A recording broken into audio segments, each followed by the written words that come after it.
Halo, selamat datang. Selamat menikmati kontennya, jangan lupa subscribe dan nyalakan notifikasinya. Sudah bertahun-tahun Lauren membicarakan perjalanan ini. Ia selalu berkata bahwa ketika semua teman kuliahnya sudah mapan, dengan keluarga yang terbentuk dan karir yang menanjak, mereka berlima akan melakukan perjalanan untuk mengenang masa lalu. Michael selalu mendengarkan cerita itu dengan wajar. Ia pikir, sungguh manis bahwa setelah sekian lama, persahabatan mereka masih tetap kuat. Ia tidak pernah melihat ada masalah dengan gagasan itu. Justru sebaliknya, ia mendorong Lauren untuk menjaga ikatan tersebut, percaya bahwa itu baik untuknya. Dan ketika hari di mana mereka berlima akan memenuhi janji itu akhirnya tiba, Michael menerimanya tanpa ragu. Lauren memilih sebuah resor di tepi pantai, tempat mewah yang penuh dengan berbagai atraksi, sempurna untuk bersantai dan menikmati waktu bersama teman-temannya. Michael mempercayainya. Bagaimanapun, mereka telah bersama selama 20 tahun, mengatasi pasang surut kehidupan yang menerpa.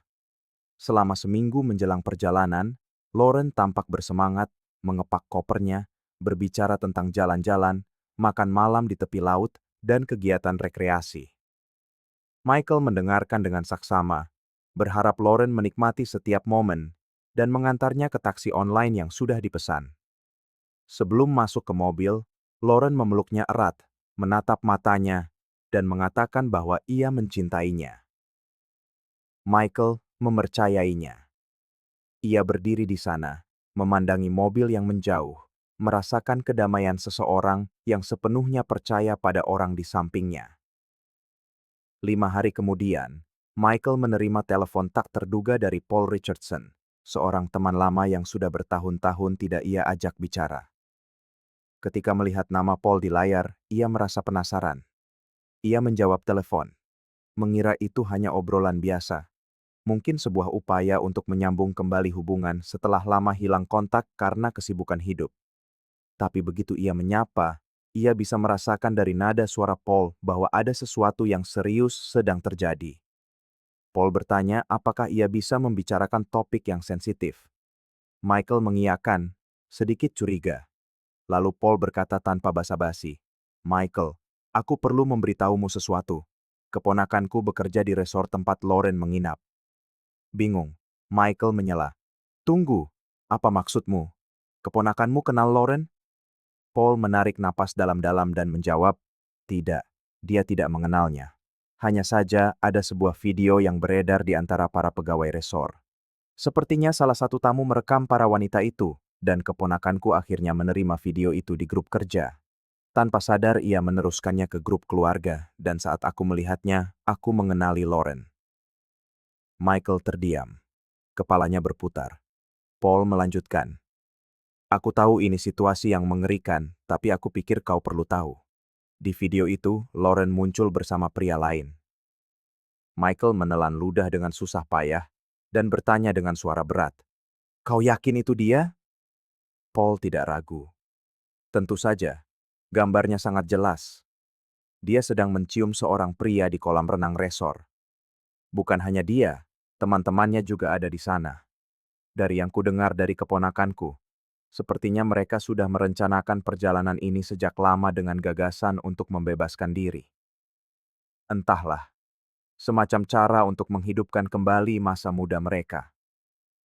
Michael merasakan beban berat di dadanya, seolah seluruh udara telah lenyap. Kenangan perpisahan mereka, ciuman itu, janji bahwa Lauren akan kembali dengan banyak cerita, semua itu kini terasa seperti bagian dari kebohongan yang dirancang dengan cermat. Sebelum Paul mengakhiri panggilan, Michael, dengan suara gemetar, bertanya, Bisakah kau, bisakah kau mengirimiku video itu?" Paul menjawab ya, bahwa ia sudah menyimpan filenya, dan dalam beberapa detik, mengirimkannya langsung ke ponsel Michael. Paul kemudian terdiam, menghormati keheningan berat dari temannya, lalu berkata, "Aku hanya memberitahumu karena aku pikir kau perlu tahu. Aku tidak ingin kau menjadi orang terakhir yang mengetahuinya." Michael hanya berhasil mengucapkan terima kasih lirih, lalu menutup telepon. Ia terpaku, memegang ponsel di tangannya, merasakan campuran rasa tidak percaya, sakit hati, dan amarah sambil menatap notifikasi pesan yang masuk tanpa keberanian untuk membuka video yang tiba-tiba runtuh menimpanya seperti longsoran salju. Michael tetap diam, memegang ponsel dengan video yang baru saja dikirim Paul. Jantungnya berdebar kencang, tangannya berkeringat. Ia membuka file itu dengan perasaan bahwa dunia bisa berakhir saat itu juga. Dan, dalam arti tertentu, memang begitu. Gambar-gambarnya jelas, tidak meninggalkan ruang untuk keraguan. Di sana, di tengah kolam renang resor, ada Lauren, duduk di tepi kolam, tertawa, memegang minuman. Di sebelahnya, seorang pria asing yang dengan cepat mencondongkan tubuh untuk menciumnya. Teman-temannya ada di dekatnya. Semua tampak terlibat dalam adegan itu seolah-olah hal itu benar-benar normal. Seolah-olah itu adalah bagian dari rencana. Michael membiarkan video itu diputar sampai akhir, menyaksikan setiap detiknya seperti seseorang yang melihat sebuah gedung runtuh perlahan di depan matanya. Pikirannya berputar, mencoba mencari penjelasan. Mungkin itu sebuah kesalahan. Mungkin itu hanya lelucon, sebuah pertunjukan yang diambil di luar konteks. Tapi sekeras apapun ia ingin mempercayai itu, kejernihan gambar dan ingatan akan apa yang dikatakan Paul sebelumnya tentang perjanjian 25 tahun itu tidak menyisakan ruang untuk keraguan. Lauren telah membicarakan perjalanan ini selama bertahun-tahun, selalu dengan senyum nostalgia, binar khas di matanya seperti seseorang yang menghargai kenangan indah. Michael tidak pernah keberatan. Ia pikir penting bagi Lauren untuk menjaga persahabatan ini, untuk mengunjungi kembali momen-momen menyenangkan bersama teman-temannya, untuk sedikit melepaskan diri dari tekanan rutinitas. Itu adalah perjalanan yang telah ia janjikan pada dirinya sendiri sejak lama, dan Michael, yang sepenuhnya percaya, tidak melihat alasan untuk mempertanyakannya. Tapi sekarang, segalanya tampak memiliki makna yang berbeda. Itu bukan hanya perjalanan untuk bersantai atau bertemu kembali dengan teman-teman. Itu adalah sebuah perjanjian rahasia, kesepakatan tersembunyi yang para wanita itu rahasiakan dari suami dan keluarga mereka. Seperti rahasia yang terkubur yang, setelah bertahun-tahun, akhirnya menjadi kenyataan. Michael mulai memutar ulang dalam benaknya setiap kali Lauren menyebutkan perjalanan itu. Setiap percakapan di mana ia mendukungnya.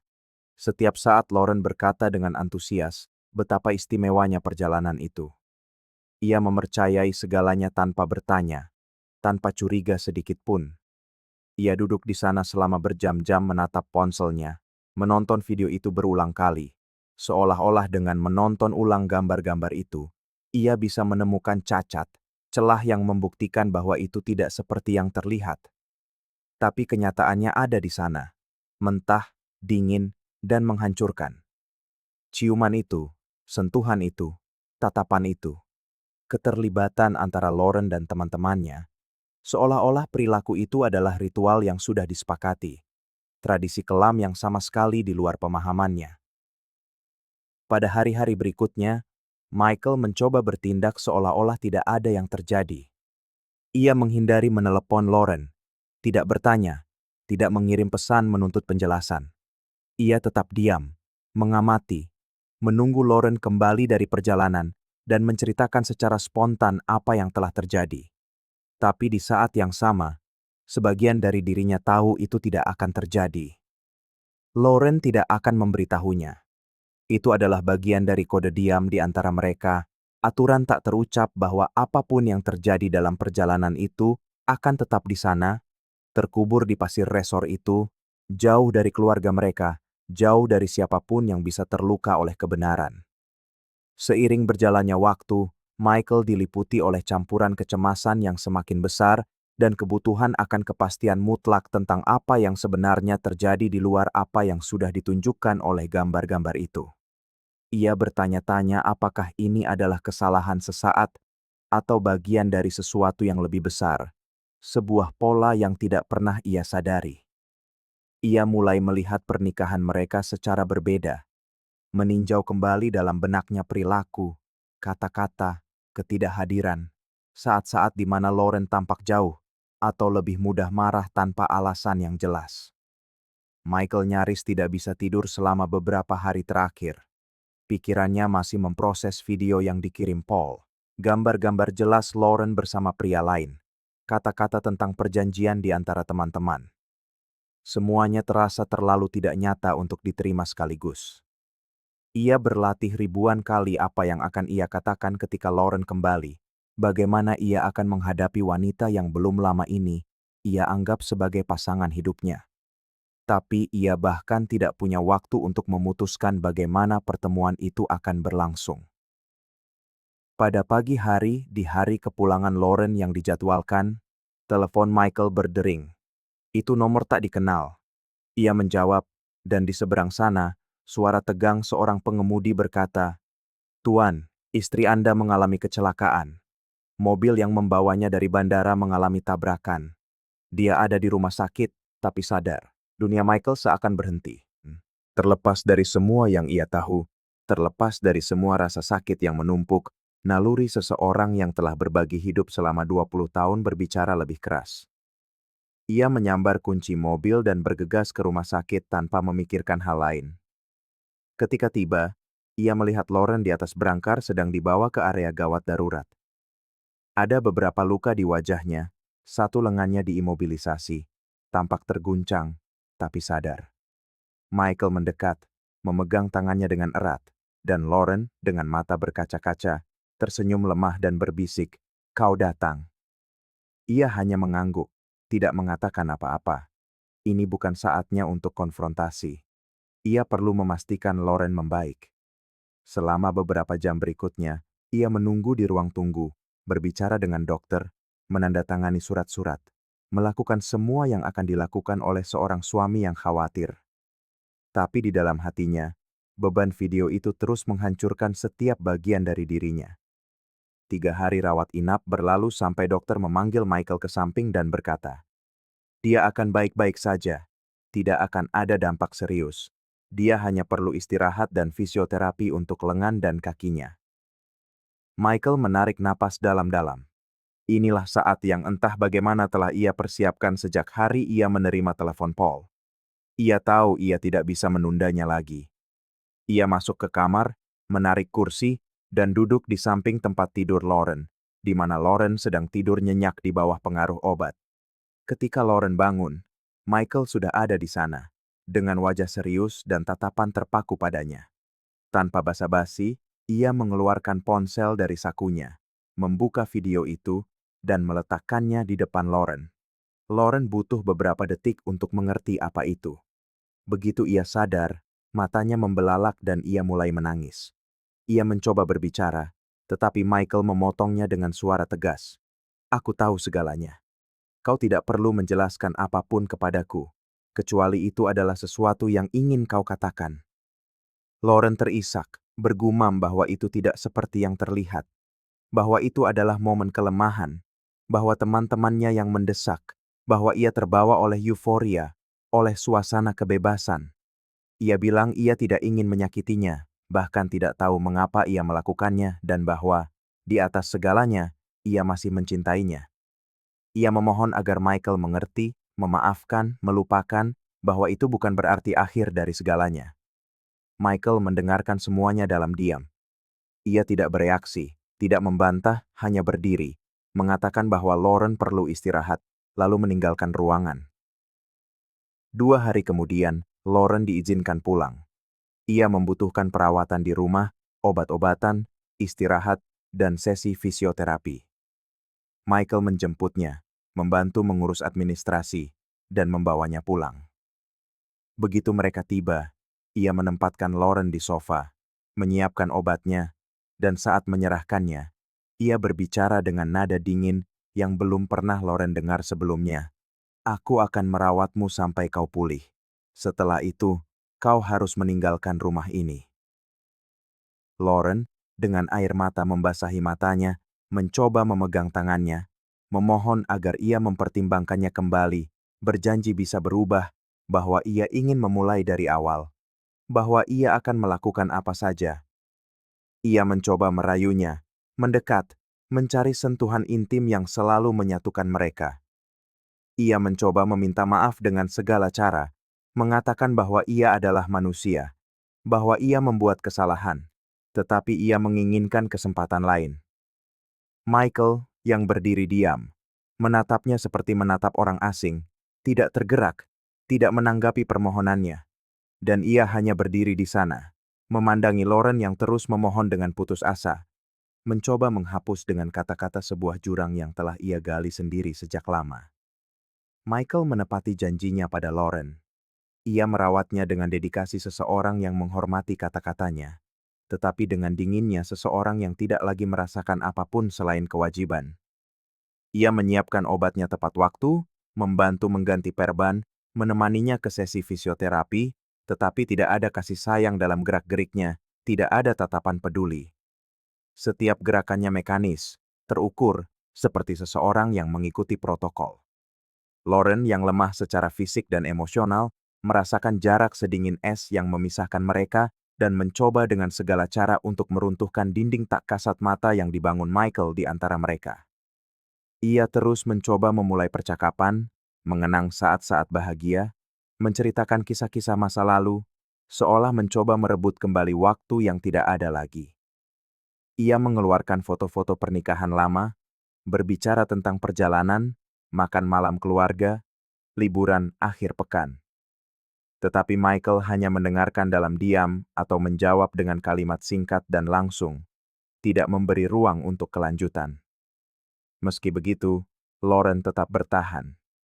Ia menulis catatan-catatan kecil berisi pernyataan cinta, meninggalkan pesan di aplikasi, meminta maaf berkali-kali, bersumpah menyesal, mengatakan bahwa perjalanan ke resor itu adalah kesalahan yang ceroboh, bahwa ia tidak tahu betapa hal itu bisa menghancurkan apa yang telah mereka bangun bersama. Michael mendengarkan semuanya tetapi tetap tak tergoyahkan. Di malam hari, ia tidur di kamar tamu, jauh dari tempat tidur yang telah mereka bagi selama bertahun-tahun dalam keintiman.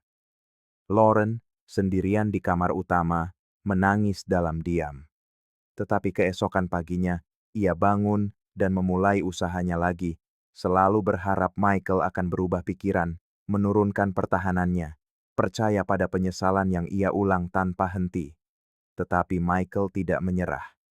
Ia tetap diam, tak bergerak, membiarkannya menghabiskan semua usahanya sampai Lauren sendiri yang mundur, kelelahan, dikalahkan oleh ketidakberdayaan seseorang yang jelas-jelas sudah membuat pilihannya. Namun, terlepas dari dinding yang tak tertembus yang telah ia bangun, Lauren terus berusaha hari demi hari, percaya bahwa dengan kata-kata atau isyarat, ia bisa memulihkan apa yang telah ia hancurkan sendiri dengan pilihannya. Setelah berhari-hari hidup dengan usaha tanpa henti dari Lauren, sesuatu di dalam diri Michael mulai melunak, meskipun ia menolaknya dengan sekuat tenaga. Kegigihannya, cara Lauren berjuang untuk tetap tinggal, bagaimana ia berpegang pada setiap isyarat kecil darinya, mulai memengaruhi dinding yang ia bangun.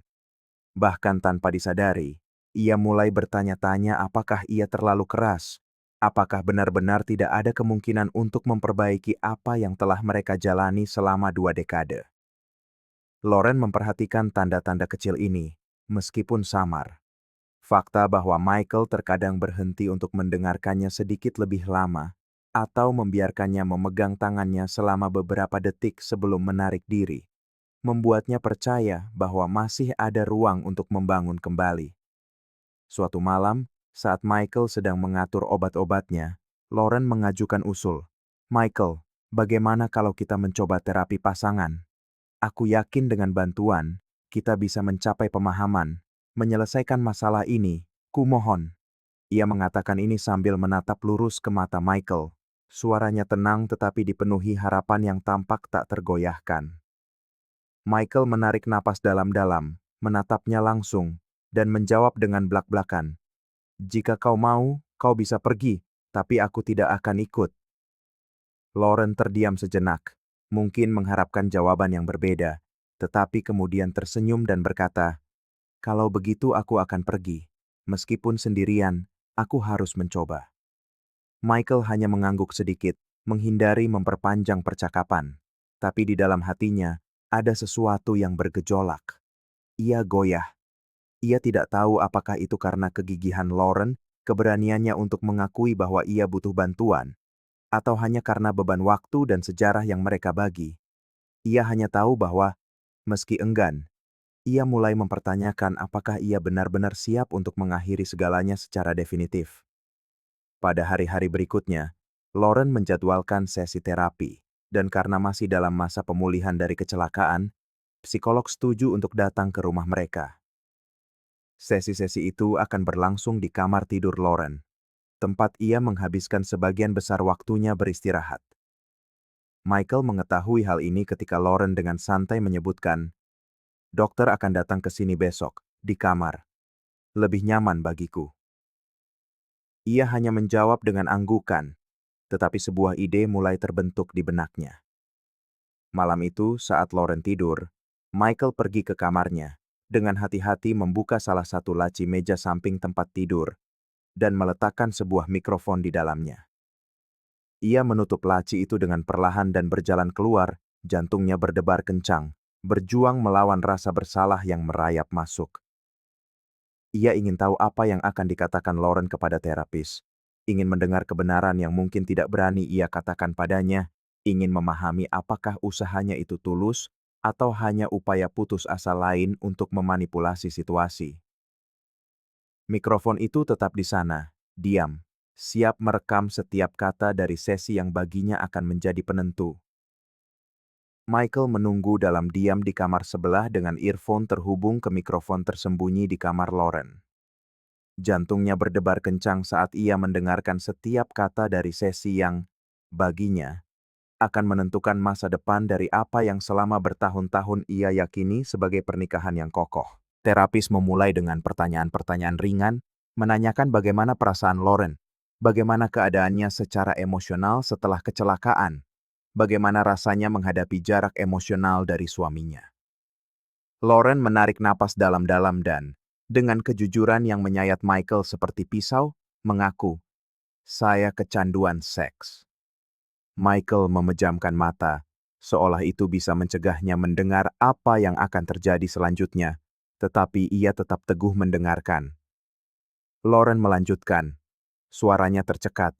"Selama 20 tahun pernikahan ini, setiap kali saya punya kesempatan, saya berselingkuh dengan pria lain. Itu bukan cinta, bukan sesuatu yang emosional, hanya seks."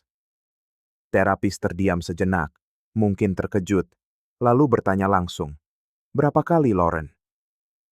Ia tertawa pahit, lalu berkata, "Saya sudah lupa hitungannya. 30, 40, atau lebih. Saya benar-benar tidak tahu. Saya hanya tahu saya sakit." Michael merasa seolah-olah tanah di bawah kakinya terbuka.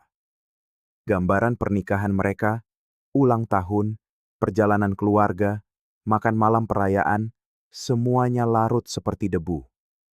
Setiap kenangan kini tampak seperti kesalahan, versi terdistorsi dari kehidupan yang ia yakini telah ia bangun dengan cinta dan kemitraan. Terapis mencoba memandu percakapan dengan hati-hati, bertanya tentang apa yang Lauren rasakan sekarang, tentang apa yang akan ia lakukan ke depannya. Dan kemudian, jawaban Lauren menghantam Michael seperti pukulan terakhir. Ia tertawa seolah mengungkapkan rahasia nakal dan berkata, "Saya sudah baik-baik saja. Saya hanya berpura-pura masih belum pulih agar dia terus merawat saya. Dan mungkin saya masih bisa mendapatkan kesempatan untuk memenangkannya kembali." Michael segera melepaskan earphone-nya. Napasnya tidak teratur, matanya terpaku pada kehampaan, sementara pikirannya mencoba memproses longsoran informasi itu. Ketika terapis pergi, ia berpamitan dengan ramah, mendoakan agar Lauren lekas pulih. Begitu suara pintu tertutup memudar, Michael masuk ke kamar tanpa ekspresi, berjalan ke tempat Lauren berada, dan berkata dengan suara paling dingin yang pernah Lauren dengar, "Kau punya waktu 24 jam untuk pergi dari rumah ini." Lauren membelalakan matanya, terkejut, dan mulai berbicara. "Michael, kumohon, aku sakit. Aku butuh bantuan." Michael tidak menjawab, berbalik, dan meninggalkan ruangan, meninggalkan Lauren di tengah keputusasaannya sendiri. Segera setelah itu, ia mengambil telepon dan menelepon ibu Lauren. Ia langsung ke intinya tanpa basa-basi, menjelaskan seluruh situasi. Ia mengatakan bahwa Lauren membutuhkan perawatan, tetapi setelah semua yang terjadi, ia tidak bisa lagi tinggal di rumah itu. Ia bilang akan mengirim Lauren kembali padanya, agar ia bisa merawat putrinya dan memberikan dukungan yang tidak lagi mampu ia tawarkan. Ibunya terkejut, mencoba berdebat, tetapi Michael tetap teguh, mengakhiri panggilan dengan janji bahwa ia akan mengatur segalanya. Ia mengemasi tas Lauren sendirian, melipat pakaian dengan rapi, memisahkan obat-obatan, mengatur dokumen. Keesokan harinya, ia menelepon taksi, memberikan alamat, dan ketika mobil tiba, ia pergi ke kamar. Lauren menolak untuk bangun, mengatakan ia masih butuh lebih banyak waktu, bahwa ia belum siap, bahwa Michael tidak bisa melakukan ini. Michael, dengan nada suara yang tak berubah, hanya berkata, "Kau harus pergi." Ia mengambil tas-tas itu, membawanya ke mobil, dan dengan sikap dingin yang sama seperti yang ia tunjukkan beberapa hari terakhir, ia membantu Lauren masuk ke kursi belakang, mengabaikan perlawanan wanita itu. Saat taksi mulai melaju, Lauren menatap keluar jendela, tatapannya kosong dan penuh curiga. Ia menduga Michael tak sengaja mendengar percakapannya dengan sang terapis, namun ia tak bisa memastikannya karena pria itu tak pernah membahasnya sama sekali. Tak ada konfrontasi, tak ada tuduhan. Yang ada hanyalah sikap dingin yang tak bisa ia pahami maknanya. Minggu-minggu pun berlalu. Michael kembali pada rutinitasnya, mengurus semua dokumen yang diperlukan, hingga akhirnya perceraian mereka disahkan. Ia menerima surat pemberitahuan resmi itu, menarik napas panjang, dan untuk pertama kalinya setelah berbulan-bulan, ia merasa akhirnya bisa melangkah maju. Bebas dari kisah yang selama bertahun-tahun ia yakini nyata, namun kini ia sadari hanyalah ilusi yang dibangun di atas kebohongan yang tersimpan rapi. Apakah Anda mencurigai istri atau menantu Anda? Jangan sampai Anda mengalami apa yang kita saksikan dalam video ini. Periksa tautan di kolom komentar dan dapatkan e-book berisi tips berharga serta situs-situs yang telah disetujui oleh para investigator untuk menghilangkan semua keraguan Anda. Terima kasih sudah menonton video ini. Jika Anda menyukainya, jangan lupa untuk subscribe channel ini dan aktifkan lonceng notifikasinya agar tidak ketinggalan update terbaru dari kami. Sampai jumpa di video selanjutnya.